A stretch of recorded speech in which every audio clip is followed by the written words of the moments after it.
Hi, everyone. Judge Andrew Napolitano here for Judging Freedom. Today is Tuesday, January 2nd, 2024. Happy New Year to everybody. Happy New Year to Matt Ho, joins us now. Matt, my heartfelt thanks for all the time you gave us last year, and my hope and expectation you can share as much time as you can spare with us in the coming year, because the fans like you and you educate me every time we talk, and it's much appreciated. Thank you, Judge, and Happy New Year, to Chris, to all who are involved with this program, and everyone who's watching it and listening. And I am very grateful to have been able to come on here this last year and be a part of something that I believe is really making a difference in terms of how people understand this world and how people then take action with this world.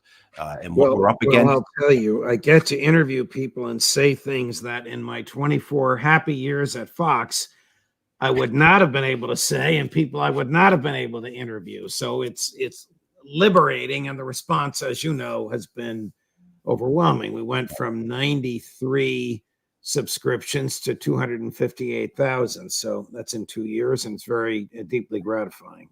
And so onwards to 500,000 now, which I think, thank you. As long, I think there is the audience for that. And the question just becomes, how do we ensure that this type of information, this type of programming is spread widely? And so I'll throw it out to those who are listening and watching, to spread this, to share this, to let people know. We have people like you and McGregor and McGovern and Johnson and Ritter who are courageous. I mean, we just had Scott Ritter on live from Moscow with one of his colleagues, and the two of them were very courageous. And it's just like you and I are about to have a very candid and refreshing conversation. Is Israel losing the war in Gaza? Well, I mean, tactically, we've spoken about this type of thing before, right? There's levels to warfare. There's tactical, there's operational, there's strategic, and then over all that is the political.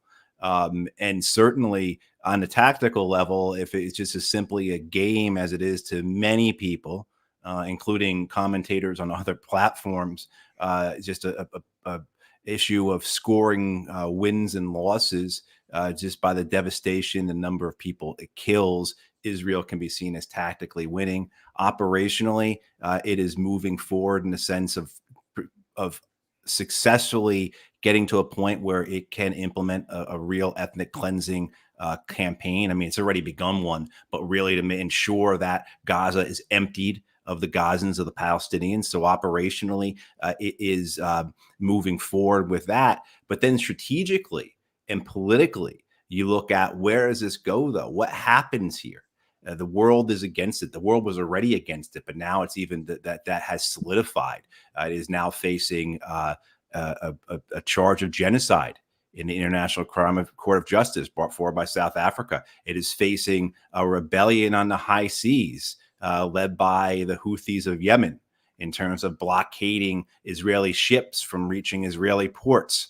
But also too, the isolation, and then as well, then how does this end its security problems? How does this bring stability to Israel? And I think many in Israel think that the way you get to that is through ethnic cleansing, is through this genocidal campaign. But there are also those who realize that that's simply not possible. You're only going to end up with something worse than what you have now, whether it's an aggrieved Palestinian population that has now this catastrophe larger than any of the previous catastrophes, if that's, somehow believable, but it is. But then also too, the threat that could come from the expansion of this war, whether it is now going to take that war into Lebanon, whether that war could then expand to Syria, bring the Iraqis in, of course, bring the Iranians in. Quite possibly, we've talked about this, Judge, bring the Turks in, and somehow, you could have an issue with the Egyptians. I mean, so you have a history of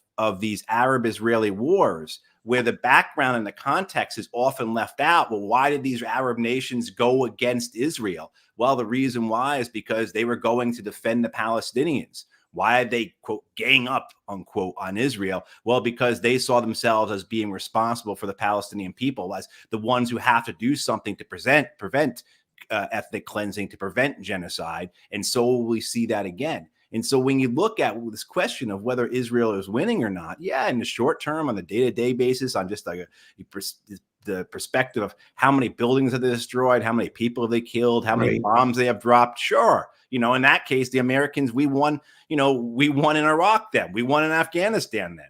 But, overall, though, when you look at the larger picture, what does this lead to and what can come from this? What are the second and third order effects? And does this really bring actual stability and security to Israel? Not just military type security, physical security, but what about economic security? We've seen the Israeli economy hemorrhaging right now because of this blockade, because of this blockade of Israeli ports, but also too because of the wider effects of this war on Gaza. We can get all into that, but also then the political aspects. How does this affect the Israeli public when you have people like Bezalel Smotrich or Itamar Ben-Gvir, these far-right nationalists, getting their way? Where does that lead the country politically in terms of just the Israeli public? So, I mean, that certainly is my estimation, and that they are not winning this war, that they are losing it. And every day they continue on with this ethnic cleansing campaign, as well as this fascination with potentially expanding the war. We just saw today Israel launch strikes into Beirut, which killed the deputy Hamas commander, also a number of civilians as well. But this idea that they will, or there's at least an element within Israel that wants to expand this war, where would that lead to? Here's this is number 3, Chris. Here's a summary of the South African complaint and a summary of the Israeli response at the International Criminal Court. You tell me which is the more credible of the two. South Africa's court application says Israel's acts are genocidal in character, intended to bring about the destruction of a substantial part of the Palestinian national, racial and ethnical group. Israel has rejected the claim, calling it blood libel. In a statement, it said, South Africa's claim lacks both a factual and a legal basis and constitutes despicable and contemptuous exploitation of the court. It seems to have a factual and legal basis to me, and probably to you. Right.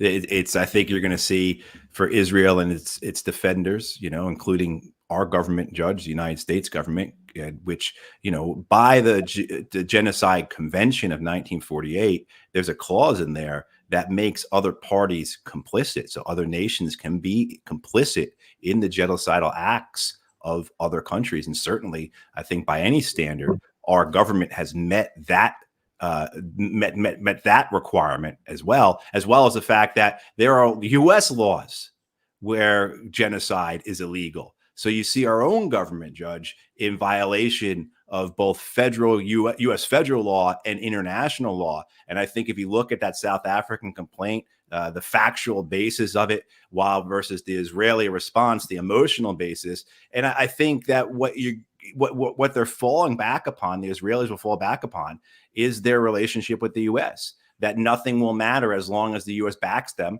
and the U.S. is going to back them because the U.S. To get into larger issues of how corrupt our political system is owned in many ways by the Israeli lobby, at least in this case. So the Israelis see no real need to take this seriously as long as the U.S. is backing them. I mean, certainly the Israelis there are parts of the Israelis society that are very concerned about this, but at least for the far right, those in Netanyahu's government, I think they feel like they can thumb their nose at this as long as they're holding the U.S. by its nose. Isn't Joe Biden being utterly reckless by deepening the American involvement, the American complicity in war crimes, exposing himself and his administration, perhaps there's no statute of limitations on any of this stuff, perhaps in a different era to the types of prosecutions we saw after World War II? I think Joe Biden and those with him in Washington, D.C. have the same view as the Israelis. Well, we'll just pass a law in the U.S. Congress sanctioning the International Court of Justice. We'll just condemn it ourselves. And you can see the U.S. House of Representatives and the U.S. Senate doing that. We've already done that with the International Criminal Court, forbidding the International Criminal Court from ever investigating U.S. war crimes. But this with this case in the International Criminal court of justice, I think the U.S. feels the same way. We'll just do the same thing. We'll just sanction them. We'll thumb their nose. Who are they to bring up to us, the empire? And the blindness, all of this, right? So just not the moral corruption, the moral rot that this further expands and carries forth, but also too just the practical aspects. Look what's happening in the Red Sea. All these ships that have to go around Africa now because of the Houthis and their, they're probably not Boston whalers, but that's more or less the type of boat they're operating in. They're shutting down about a fifth of the world's, global sea trade. And haven't other countries refused to join the U.S. naval fleet there? Right. It really is the same cast of characters. None of the Arab nations, none of the Gulf nations decided to join, with the exception, I think, of Bahrain. And I don't even know what their commitment is. Many of the European nations that joined this fleet, this American-led fleet to stop this, what the Yemenis are doing, are sending a couple of officers to do staff work at the U.S. fleet headquarters in Bahrain. And the British seem to be the ones who are the most excited about this. The Times of London reporting this weekend that the British military has plans to launch strikes into Yemen alongside of the Americans. I mean, the British, I think, are our predecessors. We inherited their empire, and say they want to go along with us to keep that spirit alive and to hold on to what they once had. And because they have an arms industry as well that requires these sorts of things, they have politicians that are betrothed to the arms industry, as well as their own fantasies of imperial ambition or being good servants of the empire. But the idea that rather than stopping the genocide, which is all the Yemenis are trying to do, this is what they are. And so it's very admirable how they are acting, what they are trying to accomplish. But rather than just stopping the genocide, we are choosing to pursue this new phase of a conflict, possibly re-sparking the war in Yemen, which has killed 400,000 people, but has been quiet for 2 years now. We're choosing to pursue that path of restarting that war, as well as whatever else could come out of that, whatever else of type of unpredictable consequence could come from expanding this war in Gaza to Yemen. We're choosing to do that rather than stop sending our bombs and artillery shells and Hellfire missiles to aid the Israelis in committing genocide. Why do you think that Israel is pulling thousands of troops out of Gaza, and why would they announce that they're doing it? Yeah, the reports I read of that, Judge, I felt like they were kind of truncated, those reports. So whether or not other troops are being rotated in, which would make sense at this stage, you're at a 2-month mark for the ground forces in Gaza, 60 days. So I could see where they would be rotating their infantry and armor units out and new fresh ones in. But there's also, hey, look, the West Bank right now is a powder keg. What was going on in the West Bank prior to October 7th with a couple hundred Palestinians gunned down by the Israeli military, by the border police, by the settlers, the thousands that are held in Israeli prisons, just the daily humiliation that the occupation in the West Bank does has been just supercharged, as we know, in these last few months. That we spoke briefly about Lebanon, the possibility of the war expanding into Lebanon, and then of course the constant fear, but in many parts desire for a further war into Syria, into Iraq, into Iran, and of course we have those here in the United States that are just cheering that on. There are conference rooms throughout Washington D.C. that are picking back up after the holidays today, so excited about the possibility of bringing Iran into this, of connecting Iran to Yemen, because Yemen's connected to Gaza, plus the overall belief that this is all orchestrated by Iran, that Iran is some kind of a puppet master throughout the Middle East. So you have many in both Tel Aviv and in Washington, D.C., as well as London, who want to see this thing expanded, not just the arms makers, but the politicians, the ideologues, the cretins that inhabit most of the think tanks in Washington, D.C. These are the people that want to see this thing expand. Here's an interesting summary, number 6, Chris, of Israel pulling some thousands of troops out of Gaza. We will allow the soldiers to gather strength for the next activity, says the Israeli military spokesman. They could be needed on Israel's northern border. Over the weekend, militants attacked from Syria and Lebanon. Israel retaliated, striking Hezbollah targets. The threats to Israeli as well as U.S. interests also extend to the Red Sea. Iran sailed a warship into the waters today, a day after the U.S. Navy engaged 4 Houthi boats from Yemen that attacked a commercial ship, sinking 3. And over the weekend, Tel Aviv once again saw protesters demand the resignation of Prime Minister Benjamin Netanyahu. And tonight, Major, he was dealt another blow. The country's Supreme Court struck down a controversial law that would have limited the judge's powers. Not an auspicious start of the year for Prime Minister Netanyahu. That's another very divisive issue, authoritarian in my view, on his part. But I'm interested in your military analysis of sending troops home. If you're going to send 20,000 troops home so they can rest, be with their families, take their uniforms off, take showers every day, do you announce it? No, you don't. You don't telegraph it, in any sense of what you're going to do next.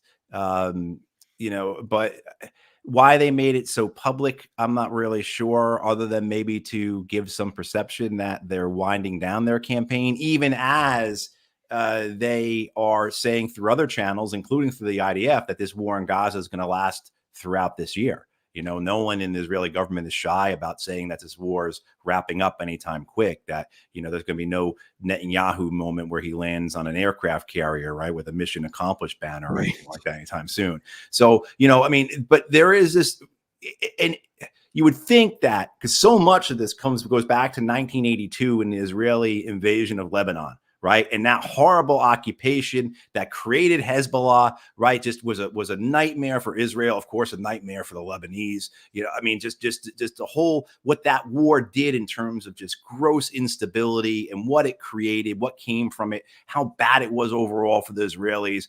There are many in Israel who think we just need to do it better this time. And we have that here in the U.S. too. I mean, the comparison between the Israeli military and the American military, you can't get away from it. I mean, these are peas in the pod together.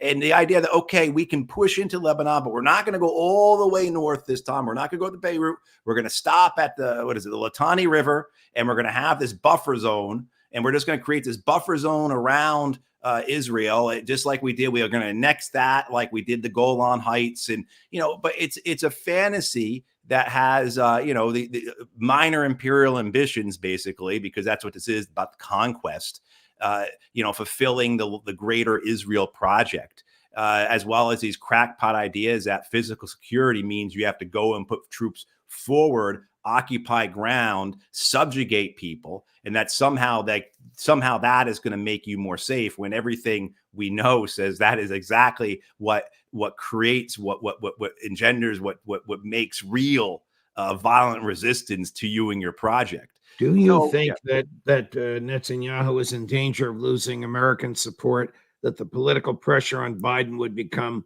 overwhelming? Or do you think that the Israel lobby in the U.S. is so strong that it owns the Congress and the White House? The latter point, absolutely. So whoever the Israeli lobby wants us to support, we will support.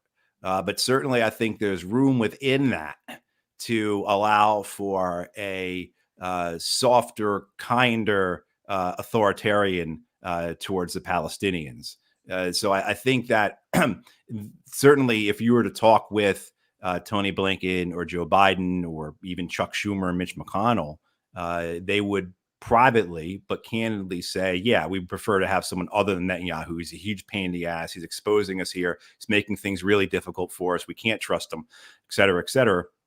We'd rather have, whoever, Benny Gantz or whoever. But it would be the same thing for the Palestinians, though. And the U.S. Position towards the Palestinians will be entirely dictated by the Israeli lobby, whoever is running Israel. What is in it for the U.S. to support Israel? There's no national security interest whatsoever. Is it just the economic connections between the Israeli lobby and members of Congress? That's what I come back to, Judge. I mean, it's there are relationships between the U.S. military and the Israeli military. There are relationships between the Americans' weapon manufacturers and the Israeli weapons manufacturers. There's larger economic relationships, because remember, prior to say 1973 or so, the 70s, most American assistance to Israel was economic. So as Israel was building out its economy, had a lot of support from the U.S. And so a lot of relationships were built. There's a diaspora here, of course. There's the cultural, societal relationships between Israel and the United States. But when you get down to it, like, what's the strategic value of this? I just don't see it. It makes the U.S. less safe. It makes the U.S. isolated. It's just not isolated by, from the Arab world and the Gulf nations, but it's isolated from almost the entire world. And the Europeans, with the exception of the Brits, go along with us in a way that gives me hope that possibly they're going to break at some point, not just on this, but also too on Ukraine and Afghanistan, Iraq, Libya, Syria, all these different things. When will the Germans and French finally have the courage to break from us? They know it's the wrong thing to go along with us. When will they break from us? But you come back to that lobby, and the fact that, we have the larger problem is that we have a political system that is legalized bribery. In some ways, I guess maybe you can characterize it as a protection racket, but it's legalized bribery. And so what you have then is you have AIPAC very clearly, 2 months ago now, saying that they will run a massive spending campaign against anyone who is not on their side when it comes to Israel. So targeting the squad, so to say, saying they're going to spend $100 million in U.S. House races this year, which everyone who understands how much money that is for, say, 7 or 8 U.S. House races, that's enormous, right? So that type of power and that cudgel. And so what you have then legislators in D.C., but not just D.C., Judge, but also at the state level. Because remember, you have an Israeli lobby that spreads out throughout the U.S., where you have throughout all these state capitals, these state laws that have been introduced, say specifically to ban the state from doing business with anybody who supports the boycott, divestment, and sanctions movement. So if you're in many U.S. states, at least half, I believe, if you are going to get employment with the state, even as, say, a school teacher, or you're going to be working as a vendor or a contractor, saying to go to fix the plumbing of a school, you have to sign a pledge saying that you will not take part in the BDS movement. And that has held up in our Supreme Court, which is a whole other episode we can do about how corrupt our judicial system is. But so what you see then is you've got legislators at the federal level and the state level who are either terrified of AIPAC or very greedy for what AIPAC has to offer. Matt Ho, always a pleasure, my friend, no matter what we're talking about. Thank you very much for your time and your insight. We'll see you again next week. Thank you so much, Judge. Of course, all the best, and Happy New Year again to you and your family. Coming up at 3, Karen Kwiatkowski, and at 4, Larry Johnson, Judge Napolitano for Judging Freedom.